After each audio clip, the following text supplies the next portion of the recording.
नमस्ते और एक बार फिर से आपका स्वागत है मेरे प्रोग्राम आपके सवाल मेरे जवाब। और जैसा कि आप जानते हैं, इस प्रोग्राम के अंदर मैं उन सवालों के जवाब देता हूं जो आप मुझसे पूछते हैं मेरे YouTube चैनल के ऊपर और Instagram प्रोफाइल के ऊपर।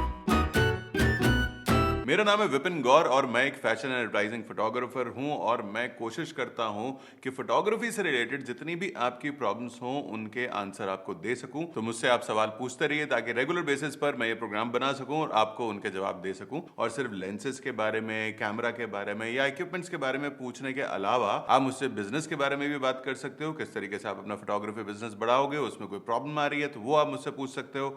आप अगर फैशन फोटोग्राफी में करियर बनाना चाहते हो, उससे रिलेटेड पूछ सकते हो। आप कुछ भी फोटोग्राफी से रिलेटेड आप मुझसे पूछो, मैं कोशिश करूंगा आपके उन सभी सवालों का जवाब दे सकूं। और बिना टाइम वेस्ट किए हम लेते हैं सबसे पहला सवाल। पहला सवाल पूछा है के कितनी बार के है मेरे को भी नहीं पता चल रहा, पर दैट्स ओके। पर सवाल इंटरेस्टिंग है। सर प्लीज टेल मी कि मैं Z50 कैमरा के लिए कौन सा लेंस लूं जिससे मेरे फोटो एंड वीडियोस अच्छे हो सकें। Z50 एक क्रॉप सेंसर कैमरा है और इसके लिए लेंस खरीदना सबसे मुश्किल काम होता है, पर यह मुश्किल मैं आपकी आज आसान कर दूंगा। आपको अगर 50 mm की फोकल लेंथ चाहिए तो आपको डिवाइड करना पड़ेगा इसको 1.5 से। जब आप 50 को 1.5 से डिवाइड करोगे तो आपके पास में आंसर आएगा 33 पॉइंट समथिंग। आपको 50 mm लेने के लिए अपने क्रॉप सेंसर कैमरा के ऊपर 33 mm की फोकल लेंथ को यूज करना पड़ेगा। ये चीज मैंने यहां पर आपको क्लियर कर दी। अब मैं बताता हूं कि कौन सा लेंस आपको लेना चाहिए। मेरे हिसाब से आपको लेना चाहिए 35 mm का लेंस। 35 mm 1.8 का लेंस है, प्राइम लेंस है, बहुत अच्छा लेंस है। अगर आप इसको लेते हो तो इसको आप 1.5 से जब मल्टीप्लाई करोगे तो आपको मिलेगा 52 पॉइंट समथिंग। लगभग 52 mm की फोकल लेंथ आपको यहां पर मिल जाएगी। और इस लेंस को आप इन फ्यूचर भी यूज कर सकते हो। कल को जब आप अपग्रेड करोगे अपने क्रॉप सेंसर कैमरा को फुल फ्रेम सेंसर के ऊपर, तो वहां पर 35 mm आपको बहुत अच्छे से काम आएगा। ऐसा नहीं कि यहां पर आपने आज लेंस ले लिया और कल आपने जब कैमरा बॉडी बदली तो आपको लेंस भी बदलना पड़े। लेंसेज को आपको कलेक्ट करते रहना चाहिए। कैमरा बॉडी आप चेंज करते हैं, पर लेंसेज की कलेक्शन जब आपके पास होती है तो वो हर जगह पर यूज होती है। 35 mm का आपने एक लेंस ले लिया, उससे आपको 52 mm की फोकल लेंथ मिल गई। अब आपको एक और लेंस लेना चाहिए 85 mm का। 85 mm को जब आप मल्टीप्लाई करोगे 1.5 से तो वो मिलेगा लगभग आपको 127 mm के आसपास, जो कि पोर्ट्रेट लेने के लिए एक परफेक्ट फोकल लेंथ आपको मिलेगी। और आपको नॉर्मल फोकल रेंज के लिए आपके पास 35 mm होगा तो वो आपको 52 mm की फोकल रेंज दे देगा। इन दोनों लेंसेज को अगर आप यहां पे खरीद लोगे Z50 के ऊपर तो यहां पर भी काम बहुत अच्छे से करेंगे और ये दोनों लेंसेज फुल फ्रेम के ऊपर भी आपको बहुत अच्छे से काम आएंगे। अगला सवाल पूछा है किंग्स गवर्नमेंट स्पाइसेस ने और ये पूछ रहे हैं, sir I need to do product photography currently using Canon 1300D with 50 mm but not getting up to mark photos for Amazon Flipkart. Basically आपके पास जो कैमरा है और जो लेंस है उसमें कोई कमी नहीं है। 1300D ठीक है, एंट्री लेवल कैमरा है, बेसिक कैमरा है, पर 18 मेगापिक्सल का कैमरा है, कोई यहाँ पे प्रॉब्लम नहीं है। आपके पास 50 mm लेंस है, यहाँ पर भी कोई कमी नहीं है। अब 50 mm लेंस 1.5 के क्रॉप के ऊपर लगभग 75 के आसपास बन जाता है, तो फोकल लेंथ में भी यहाँ पे कोई प्रॉब्लम नहीं है। अब प्रॉब्लम यहाँ पे जो मुझे नजर आ रही है वो ये हो सकती है कि आपके पास में लाइट नहीं है। और अगर आपके पास में लाइट है तो आपको उसको यूज करना सही तरीके से नहीं आता है। बजाय इसके कि आप ये सोचो कि आपको आपका कैमरा अपग्रेड करना चाहिए या लेंस अपग्रेड करना चाहिए, दोनों चीजें आपके पास बिल्कुल सही हैं। आपको लाइटिंग के ऊपर ध्यान देना चाहिए।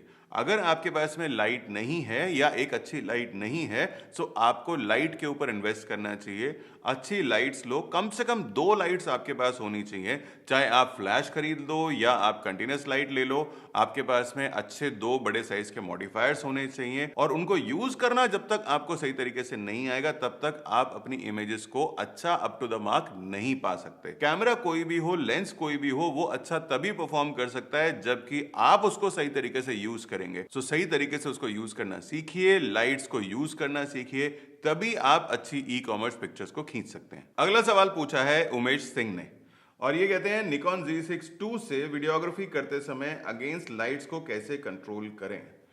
उमेश, जब भी आप ऐसे सिनेरियो में शूट करते हैं जहां पर लाइट अगेंस्ट होती है तो यहां पर आपके पास में सिर्फ एक ही ऑप्शन है, वो ये कि आप लाइट यूज करो। क्योंकि पीछे जो आपका बैकग्राउंड है, अगेंस्ट द लाइट आप खींच रहे हो, सो वहां पे वो लाइट ओवर है। अगर आप अपने सब्जेक्ट को प्रॉपर्ली एक्सपोज करोगे, सो आपका जो बैकग्राउंड है वो ओवर एक्सपोज हो जाएगा, और अगर आप बैकग्राउंड को करेक्टली एक्सपोज करोगे तो आपका सब्जेक्ट अंडर हो जाएगा। सो यहां पर आपके पास में एक ही ऑप्शन है कि आपको एक्सटर्नल लाइट यूज करनी चाहिए। आप एक कंटिन्यूस लाइट ले लो, बहुत सारी लाइट्स आजकल आती हैं, एलईडी लाइट्स आती हैं, बैटरी ऑपरेटेड है, उनको आप यूज करो, उससे आप अपने सब्जेक्ट को लिट करो।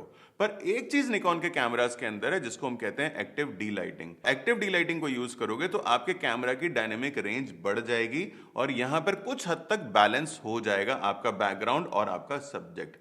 पर सब्जेक्ट को लिट करने के लिए आपको लाइट को ही यूज करना चाहिए। अगर आप लाइट यूज नहीं करोगे तो जो कैमरा डायनेमिक रेंज को बढ़ाएगा उसमें कहीं ना कहीं नॉइस आएगी, आपकी इमेज अंडर एक्सपोज होगी, उसको बाद में करेक्ट करने की कोशिश करोगे, सो क्वालिटी खत्म हो जाएगी। अगला सवाल पूछा है प्रशांत श्रीवास्तव ने, और ये कहते हैं सर मेरे पास में निकॉन D7500 है, उसमें फोटो क्लिक करने पर जो कैमरा में नजर आता है वो कंप्यूटर पे नहीं नजर आता, उसके लिए क्या करना चाहिए? प्रशांत, आपकी जो प्रॉब्लम है वो बहुत ही कॉमन प्रॉब्लम है और इसके बहुत सारे जवाब हैं। इसका जवाब कोई हाँ या ना में नहीं हो सकता या कोई एक सेटिंग नहीं हो सकती।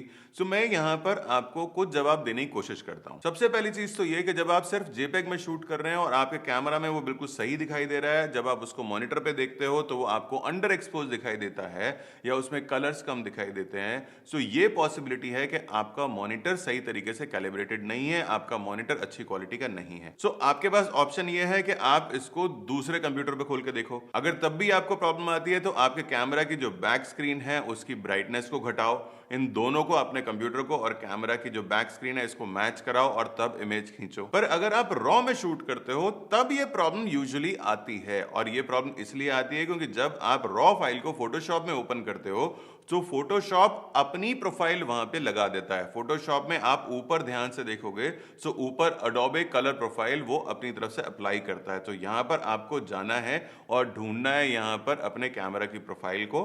उस कैमरा की प्रोफाइल को जैसे ही आप लगाओगे वो आपको वैसी इमेज दिखाएगा जैसी आपके कैमरा के अंदर इमेज खिंच रही थी। एक चीज मैं और यहां पर आपको बता देता हूं कि निकॉन का एक फ्री सॉफ्टवेयर है जो कि है NX Studio।